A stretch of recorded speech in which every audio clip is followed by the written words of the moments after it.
Dindo takho ati-emotionalist noma kanjani because kunemthetho.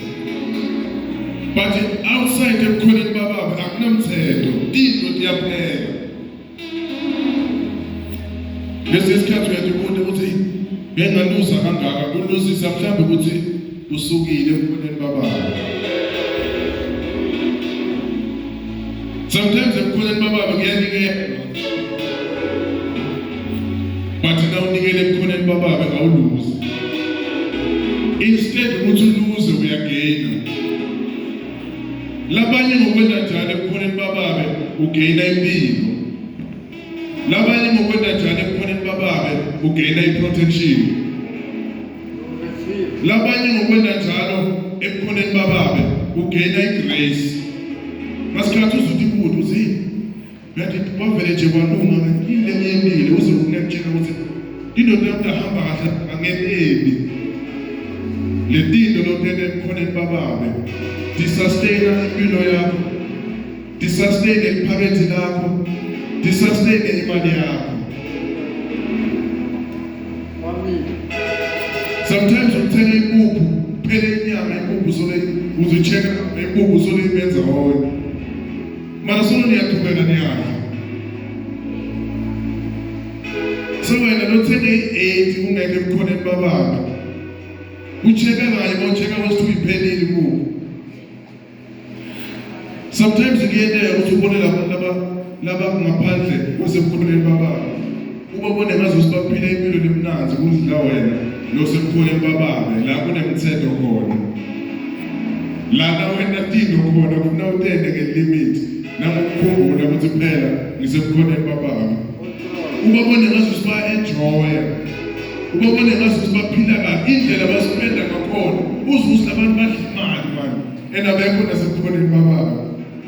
Kazi labantu in secret awubazi ukuthi bakhala kangakanani. Labanye baspenda kangaka nje kunemapain phakathi kwabo. Labanye baspenda kangaka nje abanayo ipeace empilweni yabo because abeke ebukhoneni bababa. Sometimes ungakubona ngazi ukuthi basebukhoneni bababa kubulimanyana. Kanti nokuba sebukhoneni bababa ngiyiko lokusita impilo yakho kuze ukhone ukuphila ufike la ufike khona namuhla. Suka ebukhoneni bababa kodwa ubone ukuthi into wendekala. Uyoqala uluze. Uthi ucheck edustbin nepuphu lebosi na ucheck umhlaba uyithola ikhona.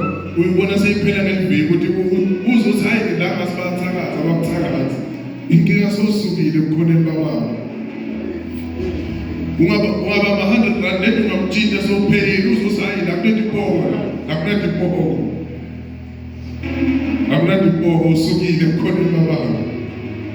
Nanoma mhlawumbe awendi kahle ebukhoneni bababa. Ebukhoneni bababa wena ujayiva kuphela manje kuyanikelwa. Ushone emuva. Ujayiva wena uyajayiva but manje kuyanikela phela kunikela kahle kahle uyitest nabo lokho yekhola kwakho. Bangakhuluma ngeminikelo uphathwa ubuthongo so ucala uyalala wena ngoba sekukhuluma ngeminikelo. Hallelujah.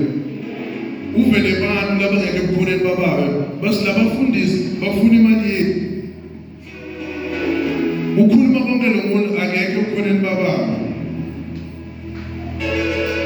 Akabona kuthende libili uthi asebaqalile bafuna imali yethu. Indoda ehlala uyicabangile ukuthi esontweni bafuna imali yabo. Lokuthi isonto lingene ukuthi likhona ukusustaina impilo yabo lokho akufiki lokho. Hallelujah. IBhayibheli lisilendodza yathatha konke lokho impilo kuyo yaphuma nako yahamba ngaphandle bayamukela iyadla lifa layo ngebuhlaba because babe angekho ebukhoneni bakhe. Hallelujah. Kubalulekile bazalwane kuba sebukhoneni bababa.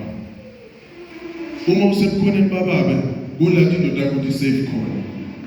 Uma usebukhoneni bababa kula imali yakho nayo isafe khona. Yana mhlawumbe ngaba ukhona ngabe sawuspende emalini yakho. Hallelujah. But sisebukhoneni bababa bazalwane. kubalulekile ukuthi into lethu sinikele ebukhoneni baNkulunkulu. Haleluya. Siyasukuma sonke sibonge inyawo sithandaze egameni likaJesu.